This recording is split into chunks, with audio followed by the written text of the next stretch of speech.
Hello, everybody, and welcome back to another fabulous... I can't do it as well as Pat. Another Oh, jeez, here we go again. He's taking his sleeping pills before the show. He's supposed to do it after the show, not before, Spatry. It is another Sunday night snooze, news and nonsense. I forget which one this is, 16, 17. Anyway, yes, we are back. Hi, Spatry. Hi, how you doing? And I lost count as to how many of them, and now I'm hosting them on my channel and that sort of thing. And you're hosting them on the blog. I think this is number 3 on my channel for me hosting them, but who knows? Who cares? Unity Dash gets a cool new previews feature in Ubuntu 12.10. The cool new feature has landed in the Unity staging PPA for Ubuntu 12.10 Quanto Quetzal. Previews in Dash. And with the new previews feature, you'll be able to right-click applications or files in Dash to get a preview, along with some other information which depends on the item you've right-clicked. Good news for people who are using Ubuntu and Unity. Yeah. You know, I'm really starting to really like Unity, dare I say, more than Windows 7. But you know what? It's easy to use. I've gotten used to it. It is different. I realized when it first came out, a lot of people just didn't like it because it was different. But, you know, sometimes different doesn't have to be like crappy. This one, I love it. It's stable, if you know what I mean. So, yeah. Wonderful. And the thing is, I still say you need to install Arch Linux with Unity on it, and then endure all the headaches that I did. That's what we did. Yeah, right. I don't think so, pal. All right. Well, moving on. Well, then Linux Mint 13 for the win, I say. That's fine. I have Linux Mint Mate or Mate or Matey on my ThinkPad, and I do like Matey. Hey, Matey. Okay, let's see. Well, speaking of Windows, as I mentioned, I read that the Windows 8 tablet, the Surface, or the Sync, I'm just kidding, the Surface will retail at a starting price point of $199.99. Gee, I wonder why. Let's guess. Well, the thing is, the original price they were projecting was ridiculously high, and not only that, but the demonstration video I saw, and I believe it crashed, and he had to run back behind the podium and grab another one. Well, oops. Yeah. Whoops is right, and I wonder if he still has his job. Well, I have no idea, but I will say this. I haven't seen the final product. I mean, Windows 8 really, we talked about, Windows 8 really does look cool on a tablet. It really does. Desktop, I don't know. But if it's ready to roll, I'm fairly sure that Microsoft will have it ready to go. It looks terrific, and if they can sell it starting at $199, I think it'll sell because it'll give more competition between that and, of course, the Google Nexus 7 tablet, which I guess is selling out. So, yeah, cool. Yeah, well, the thing is, you know where they're really going to get you is on all the applications and all the other things, the Windows Store and that sort of thing. So, and that's probably where they're really going to sock it to you in price, and uneducated consumers may find themselves paying a lot more for applications. I don't know. Yeah.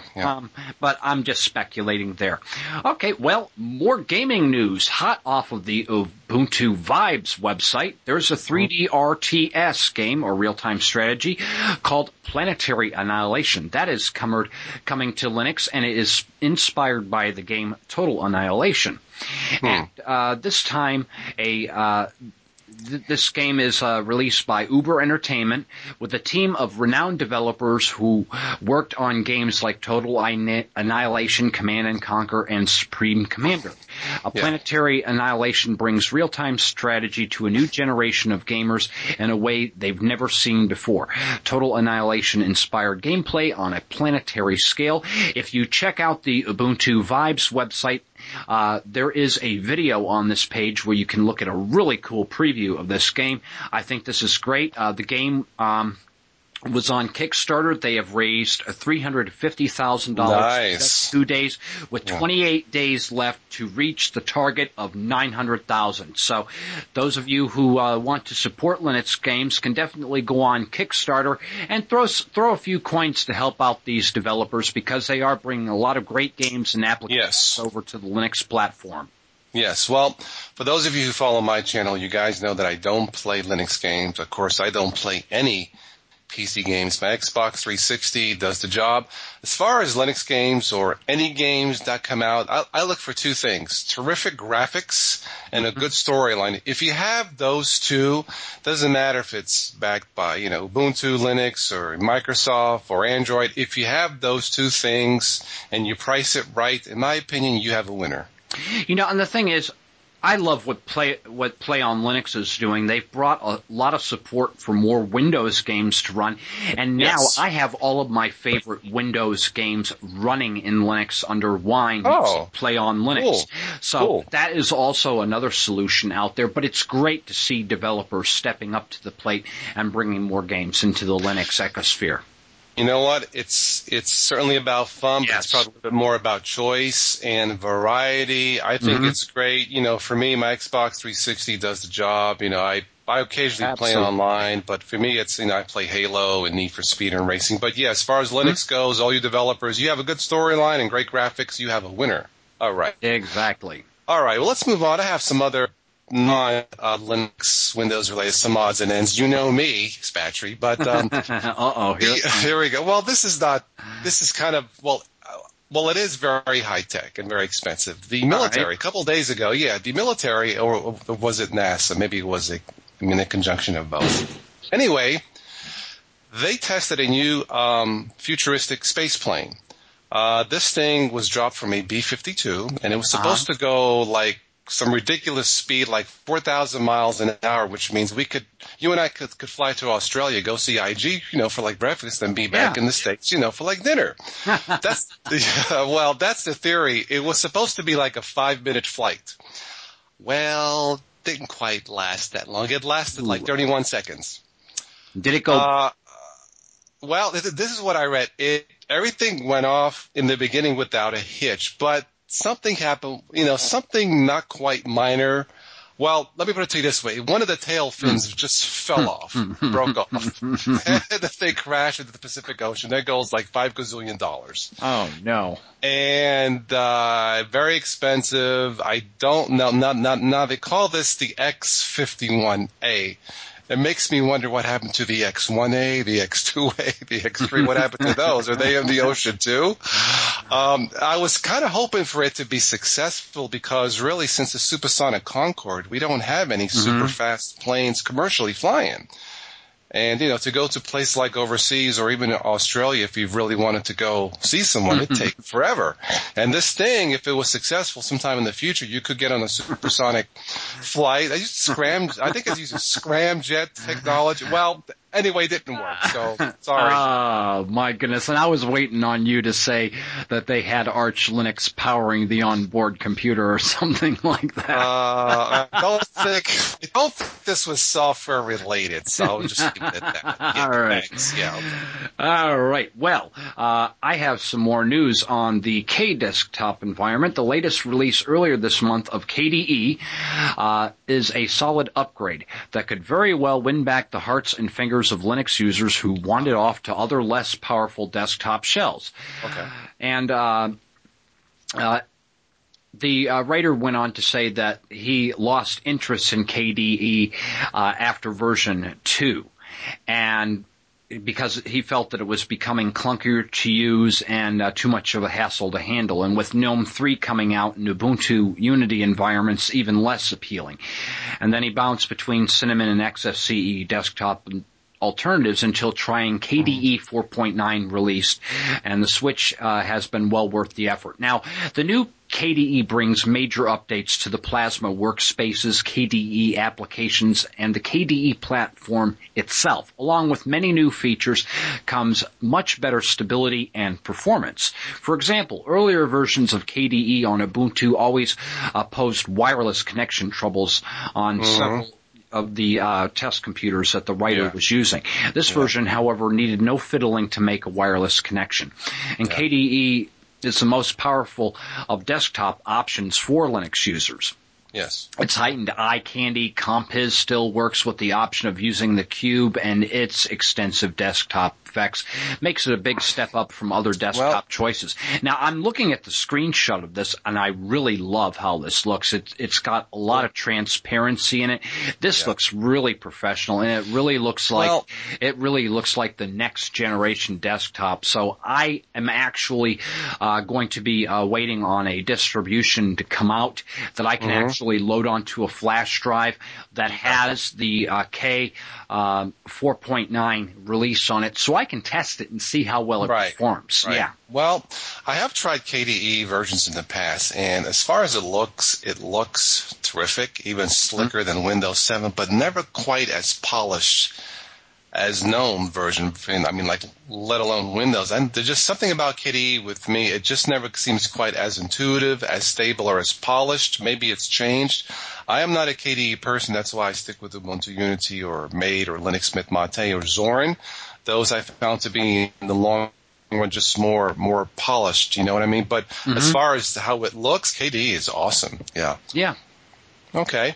Well, let's see. I have one last thing. And this is we've spoken in the past about the proliferation of smartphones. Okay, yes. Both Android. Okay. Well, apparently a restaurant out west of here in the States in California, they're going to offer you a deal, Spatry. Apparently they are fed up with your meal, your dinner or your lunch, whatever, being interrupted with a cell phone call. If you are willing to leave your phone at the door, they will give you a discount off your meal, 5%. Now, here's the thing. I think now this is an option. You don't have to. But let's say they get busy one weekend and they got 150 customers, and they all leave their phone with the person at the desk. The problem is if you don't shut off every single phone right in the middle of your salad, you will be hearing all at once 150 ringers going off at the same time, right? Ding-a-ling-a-ling. Da-da-da-da. So I think it's probably a good idea.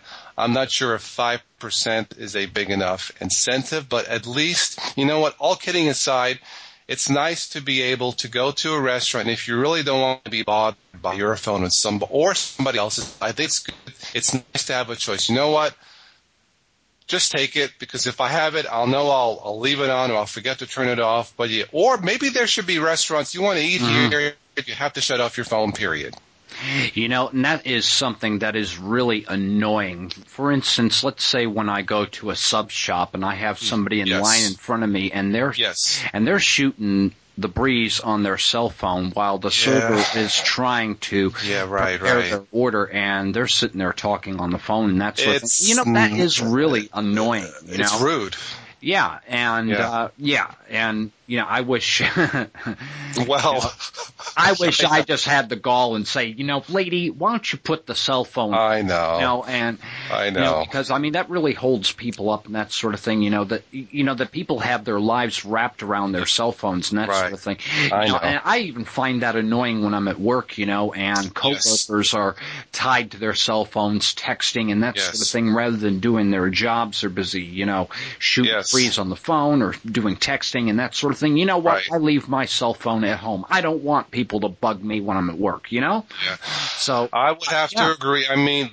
There's a place and a time, I guess. Obviously, if it's an emergency and you have to take it, I understand. But I'm guessing 90% of the time you're just being somewhat discourteous. You know what I mean? But I would have to kind of agree on that, Spatry. But you know what? Hey, those of you who are listening, just be courteous. That's all we ask. There you go. Fair enough. All right, and I've got another tidbit for you. Go ahead. VMware continued its embrace of open source software with its recent acquisition of open source and virtual network provider Nicira.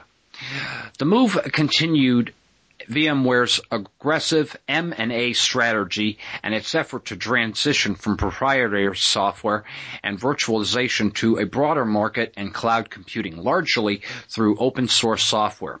With previous open source software acquisitions that have included Rabbit Technologies, RabbitMQ Messaging, Zimbra Email, and collaboration and Springforce, VMware seems to have found it paramount to participate and integrate with open source software technology and communities, despite its heritage as strictly proprietary virtualization vendor. Okay. VMware, that's a product that's been around for quite a few years now, hasn't it? Yes. And the thing is, they do have a version that you can use in Linux for free. That's right. It's their VMware Player. Yes. It can give you as many options as their regular VMware package.